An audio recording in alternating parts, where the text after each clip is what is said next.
Hi everyone, happy Thursday. I'm here with Rudy. Say hi, buddy. And we are here to tell you all about how to price a home. I get asked this question all the time, and sometimes it's a little confusing. You know, you see all these properties come on the market and they're priced very differently, and it's confusing.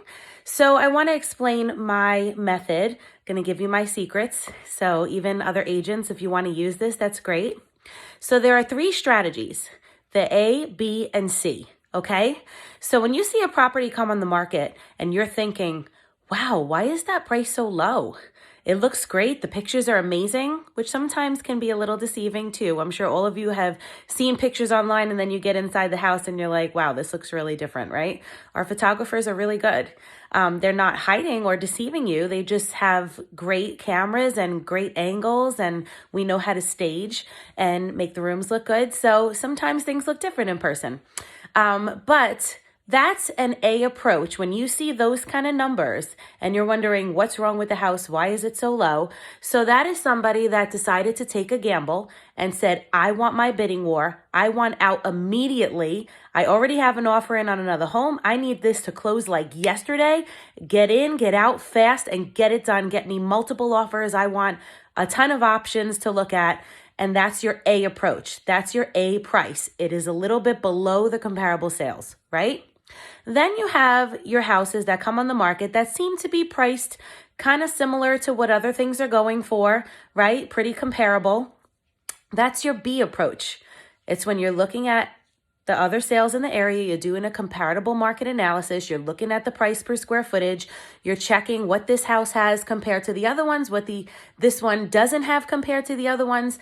There's a lot more into it than just looking at comps. It's a whole precise analysis that we do as professionals for you. But this is your B approach. This is when you're going to hit the market kind of right where that middle ground where it's supposed to be. You'll get showings, you'll get offers. You may not get an insane bidding war, right? But you still get showings, you'll still get activity. That's your B approach, and pretty common and typical. Then you're going to get your C approach, which is chosen sometimes, but not often. This is the seller that says, you know what?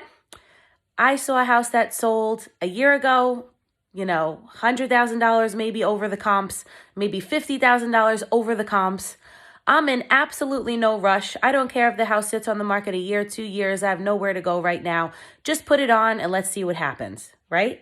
So the only problem with using the C approach is when you put your house on the market and you're way overpriced, it's not going to sell. And if it does sell, it's going to take time. You might not get showings. You might not get activity. Your best opportunity to sell a home is in the first couple of weeks, right? We've seen that. Unfortunately, if a house is sitting on the market for a month, right away the consumer's thinking, what's wrong with this house? And it's sad because there might not be anything wrong with the house. It's just that it's overpriced, but people are thinking that way. So you have to be careful and cautious with taking that approach. Then you have to chase the market, right? Now you have to do price drops. Now people are really going to wonder what's wrong with the house. Why didn't it sell? Why are they coming down in price? Were inspections done? Is something going on? So I honestly don't usually recommend that approach. It's always up to the seller. You get to decide ultimately the value and what you want to list your home at. There are listings I've turned down where sellers have been completely unrealistic, and it's not good for you. It's not good for me. It's not good for the public to have a listing that's extremely overpriced just sitting there and confusing everybody. So I pick and choose what I decide to list, but just be careful. And to me, whatever you guys decide, it's ultimately, a decision that we make together, but your B approach is usually the best one to go with.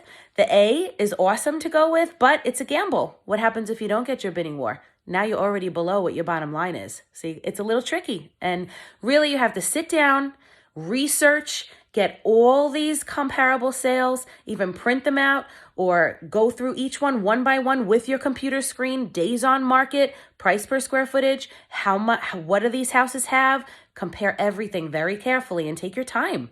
Don't just throw a listing on just for a number that a seller throws out there.